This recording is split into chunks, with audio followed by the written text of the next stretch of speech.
Hail, Siege here, and today we discuss the events that transpired within the old piece.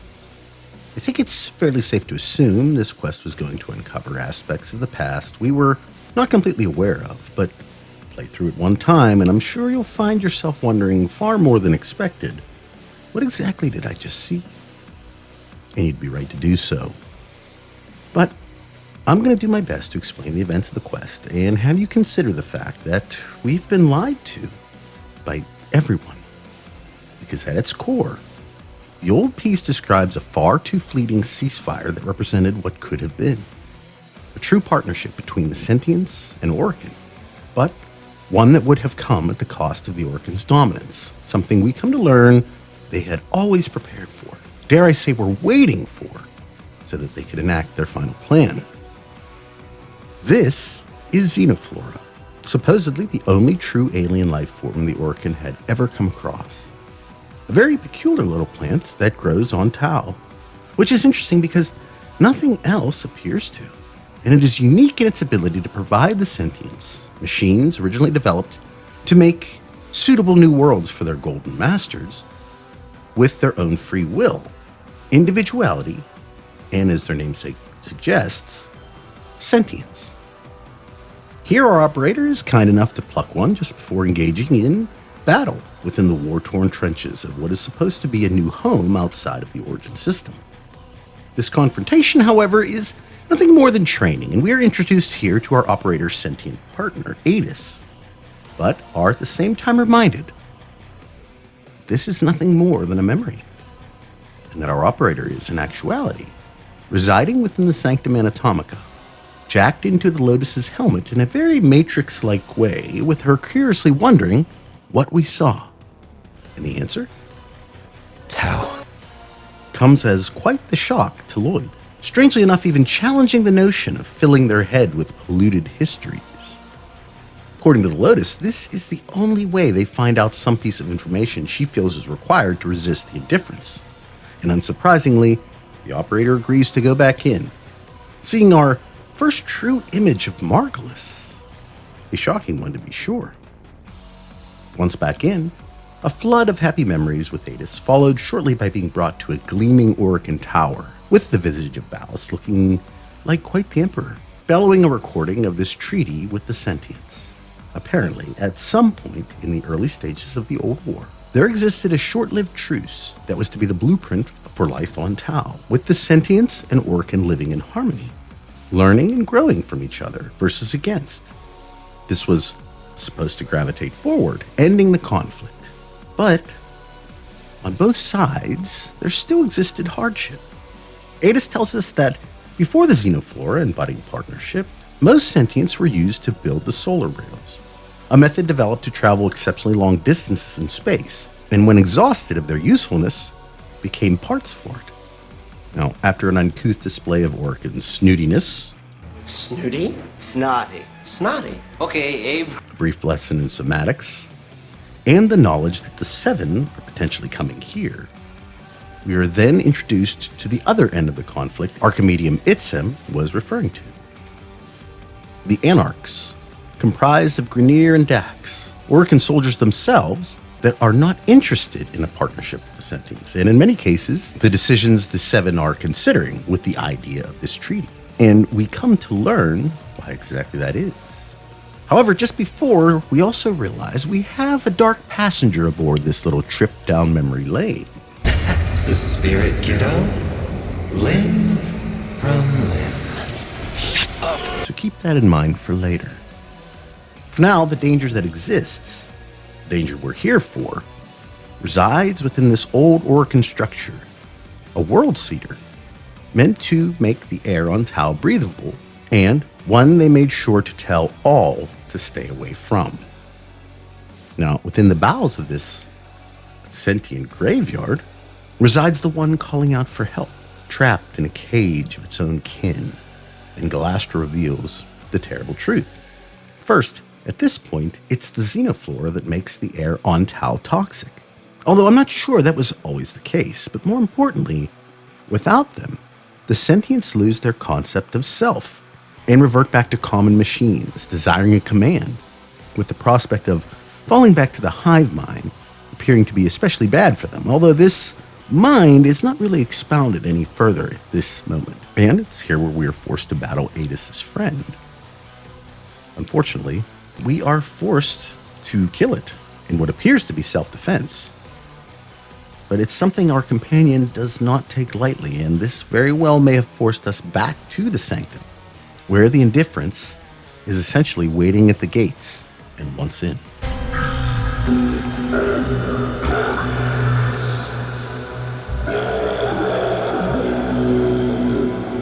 Now, I can't say this for certain, but it has been speculated, based on all the different references we've been given of Void Tongue. The message heard here is essentially telling the Merilok, the child or devil of the void, depending on your interpretation, to submit to it, or them, in no uncertain terms. And let me be clear, that's still speculation, but based on context clues we already understand. And even with the idea that it knows the operators here, and potentially why, we go back into the Dark Refractory and continue a journey we've already taken. However, like playing an old VHS tape that hasn't been rewound, we show up this time just a bit too far in the memory, foreshadowing an ominous path. But once corrected, we revert back to first explaining to Itzum that we have the voices under control, something they all should have probably been a bit more careful with and concerned about, but also Galastra's intentions, to turn the sentients into mindless machines, capable of being used to great effect in poisoning the treaty, but also finding Adis and making things right. Once we have repaired the minor rift that happened between ourselves and Adis, we are again brought to the surface, and the reason is quite shocking. Prey, as Galastra calls it, is essentially some kind of valuable asset she plans to assert her will on. So flying back to Parida allows us to capture and interrogate high-ranking officials within the Anarchs hierarchy, known as Lestratus. And in doing so, we learn their target. Within a ship they were able to bring down is one of the seven, with Adis speculating the reason Galastra needs the sentients to lose themselves is to be able to actually murder one of these Orokin, something the Dax are not permitted to do per their oath. And of course, the man on the wall has his own take on the matter at this point. Slice, burn, maim. We love it when you get to cut loose. But I would argue this phrase is actually more in regards to the brief vision the operator received earlier, with its context coming into play very soon. The operator does realize that if the treaty dies, with the sentient killing one of the seven, this would bring everything back to war, with protecting the xenoflora being the only real thing that matters, as the extinction of the plant would mean the extinction of the sentient selves, their conscious identities, and in theory at least, without specific orders, being really no different than the infested, belonging to the original hive mind Ada speaks of. And with this information, they must protect this transport at all costs.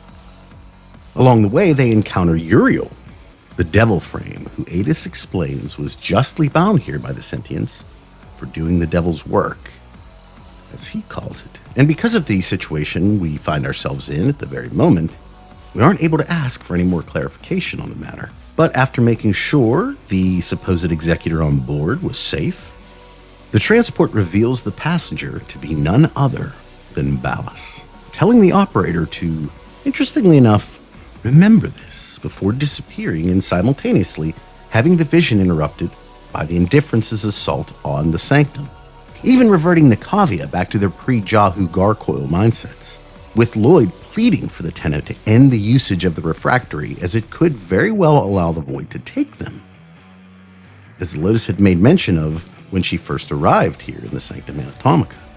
You, my child, the great indifference wants to take. I want to let it. I feel only the call. However, the operator feels obligated to continue on, and in doing so is brought to a very conspicuous meeting, complete with Ballas taking on the visage of Emperor Palpatine here, walking into his office. Itzem, in the process, reveals to us that the Seven are apparently split as to whether or not the treaty should continue, with Nitokh appearing to very much want it to fail. Because of this, Ballas and Itzem discuss the specifics of the situation, that this new order to keep the treaty intact allows for the area to be completely sovereign territory for the sentients, but it comes without the protection of the Orokin, and with Galastra's forces attempting to destroy the xenoflora, they are in an impossible situation. With an even more damning reality, Itzem is about to discuss, one he learned from Ballas' own consort, Margulis, that the World Seeders have a secret purpose. But before any more can be overheard, Ballas shuts his door and shuts us out. Whatever they discussed leads us to Tokaman, the birthing world of the sentients, and setting for both our and Adis' graduation. Upon arriving to this place, the true form of Amar, one of the twisted archons encountered during the New War, is shown in his former glory, and it makes you really wonder about how things could have been. In a really fitting place for the commencement procedures, formally linking the operator to their sentient counterpart. They a representation of what is possible through collaboration of the species. The two companions are then presented with a special message from Margulis. But before they're able to get it, it's some remarks on the odd circumstances of Ballas having him in charge of defense of the area. Something that foreshadows exactly where everything is heading and who's responsible. Grineer, that Itzem believed were here for their protection, opened fire.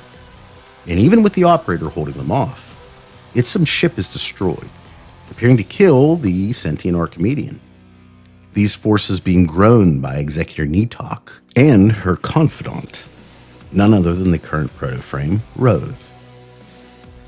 It's here where the operator is reminded of the fact that this is again just a memory, and the effects Lloyd warned against were starting to take hold.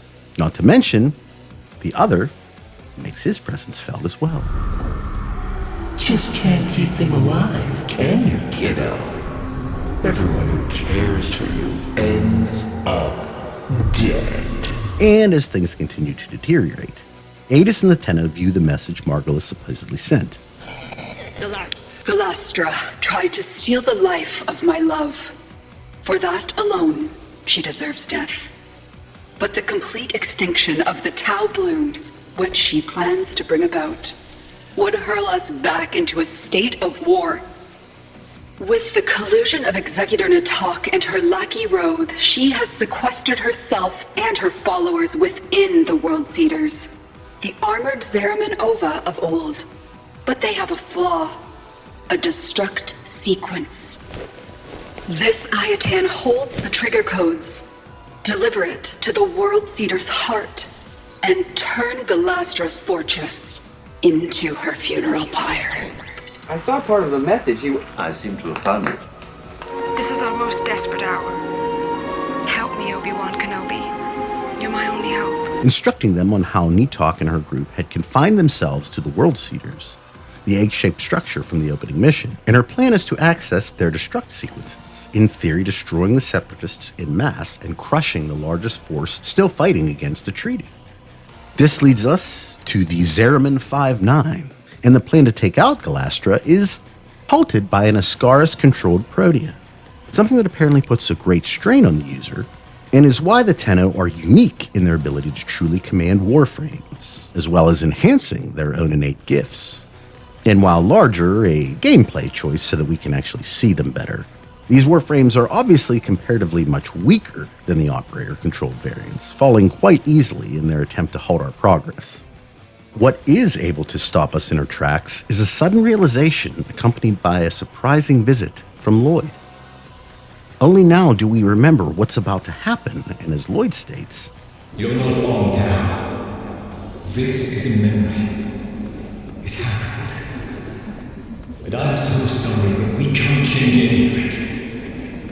But we're almost at the part where... It's okay. I'm here. My light is with you. Always. because this trip was never about changing anything. It was about reclaiming the memory of what occurred here. But it's my opinion that The emotional stress of this moment allows the indifference its chance to finally take the tenno. Or does it? Not yet. This development is incredibly odd, yet one that I think most people saw coming, especially with the verbiage used in the Lotus Eater's quest. And her help, seemingly aided by the indifference in pulling us out, allows the tenno to quite literally rise up and dispatch the rest of the encroaching murmur outside the refractory, giving us the opportunity of one more try at revealing the memory the Lotus so desperately needs. With it, we are brought face to face with what appears to be something like an Imperial or Fabergé egg. And by interacting with it, it begins to emit a very familiar jade-colored light, with Calastra commanding one more frame to try to stop us. In the process, asking a question the tenno will come to consider many times over from this point on. And once she's defeated, the truth of the matter is revealed. The information that Itzum had delivered to Ballas was being utilized here as well, but this time by our own hand. And while Adis shows just how enlightened he has become by staying his hand in killing Calastra, the truth of how bad things have become and how much worse they are about to get are all too apparent when the Xenoflowers all crumble to dust, with the atmosphere even appearing to be breathable now for the operator. These World Seeders had always been here for a singular purpose, that if any time the Executors no longer wanted to deal with evolved sentient intelligence, they could just open these structures and destroy every bit of the one thing that kept them from reverting back to no more than metal slaves. And that, at this point, it appears that was always the plan. The treaty was always little more than a show. Now that their worlds were built, they would be far better suited to never have to deal with an uprising like the Old War, and in this case, they would even be implicating the operator as the perpetrator for this heinous act. Perhaps to even turn public opinion against them as well, and truly become the Golden Lords without challenge once again. All of this puts Adis into a rage, blaming Margulis and commandeering the Hunhullis to bring justice to those he feels responsible. But because they had already been branded traitors, our tenno realizes that his friend is likely marching to his own death. And while we attempt to keep him from going, forces arrive to collect both of us, with Adis using the last of himself to both apologize and reinforce our light with his own. Tenno, I heal. I try. Cast and cry, raise the moon, piling inside. All I can repent of night, for that for sure, for love.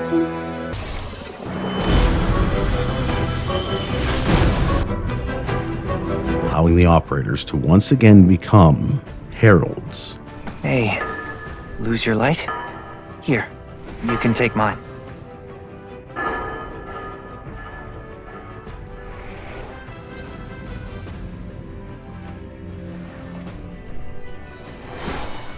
Thanks, kiddo.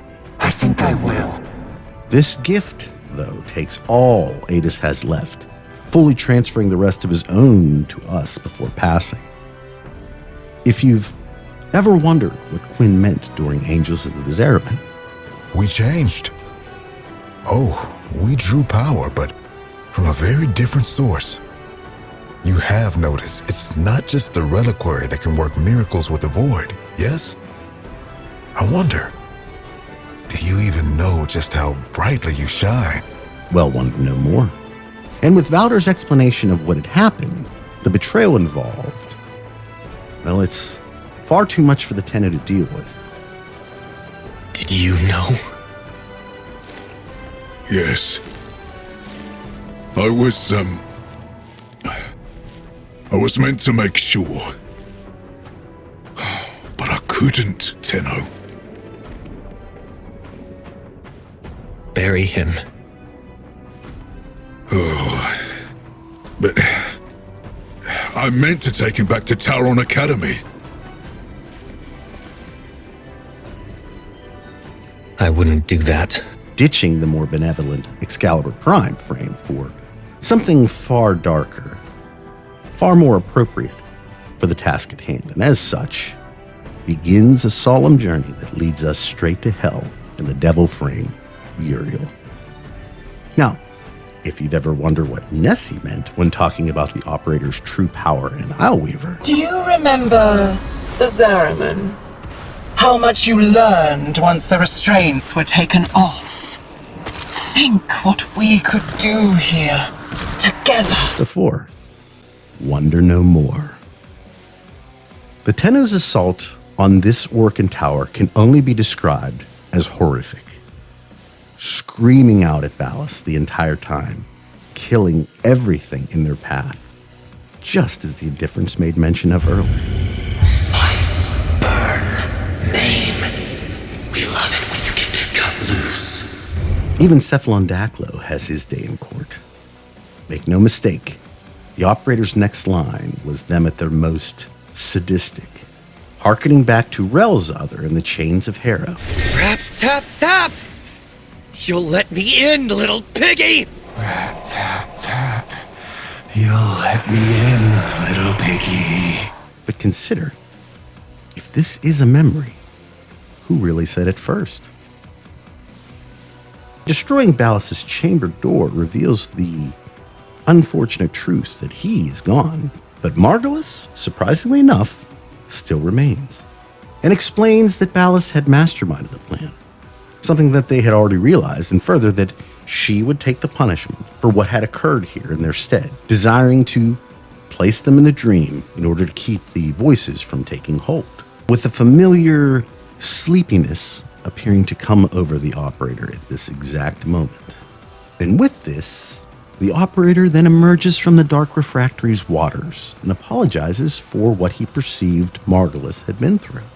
Depending on which variation of the Lotus used, she answers in kind, taking the first-person perspective with Margulis and acknowledging her pain finally being able to be diminished, a reiteration of what we already knew with the Lotus in that we both had been used, and that revenge had been dealt justly, with what Nitokh has to say.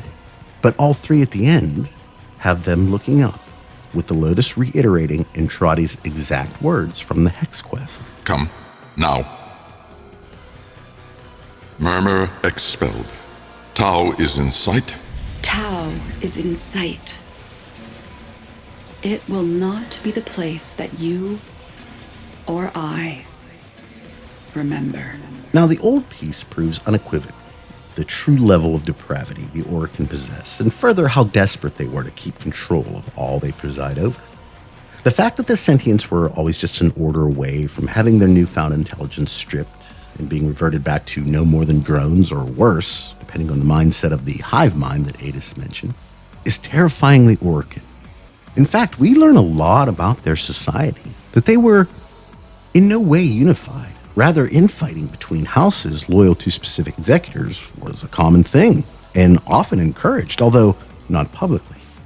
Some considered the war against the sentients imperative for creating at least some kind of harmony between the seven, although we come to find even that unity had different faces to different people, as at least with Nitokh, Rhodes' benefactor.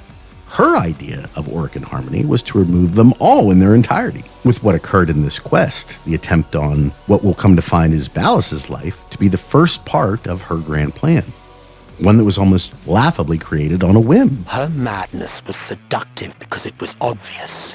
One always knew where one stood with her, right on the precipice of the great abyss. Leap in, her eyes said to me, gleaming with the joy of some colossal cosmic joke. Through her demented visions I could escape the long, bleak stagnation of Orokin existence. All our senses had been glutted to numbness centuries ago. Yet she was still, in her way, fresh, eternal, limitless in her hunger. She summoned me to her bath one evening. I strode across the mingling puddles of perfumed water and blood and stood dutifully to attention. I'm bored, Rose. Let's kill all the other Orokin and take over. There's a lot of evidence to support the idea that the Orokin were not always like this, but had become a monster by which there was almost no way to kill, Unfortunately, at least for all of them, Albrecht and Trotty happened. And it's here I think it's important to reiterate a tumultuous idea that not everything we're being shown is necessarily true. The callbacks to the Chains of Harrow, with the timing of a very odd phrase, seemed to put into question who said it first. The Void entities' continued interruptions during the quest itself, blurring the lines as to if these were part of a memory or him watching the whole time. They're laughing at you up there, kiddo. Then there was Ballas's little tap on the temple when he was revealed. And of course, the Lotus, clearly in sync with the man on the wall when pulling the operator from the depths of the Dark Refractory. Not yet. Using the exact same words Trotty did. He's ash in seconds. Given that the Hex quest is essentially occurring right around the same time. Not to mention her continually willing to supposedly put the child she holds so dear at risk, just to retrieve this memory at the very end. It's all just not completely adding up, is it? Well, unfortunately I'm being told that my videos are too long for the YouTube algorithm, so in part 2, we'll discuss all of that and more. And as always, I'd like to thank the channel's members. I can't tell you how appreciative I am of your support, but also just feel blessed to know that you value my content enough to help out as you do. For that, I am eternally grateful. Also, I can't forget my longtime channel support in G Fuel, a product I use to this day and for this video as a matter of fact. Given its longevity on the market, I believe that in itself speaks to its actual effectiveness and preference amongst many who, like myself, need a bit of a boost mentally at times. So thank you to both again, and with that being said, I hope you enjoyed this explanation of the quest itself and it got you thinking about what other little odd things I might have missed. Let me know in the comments, would you please? At any rate, I hope you all have a wonderful day today, a wonderful rest of your week, and I'll talk at you all in the next one. Take care, everybody. Bye.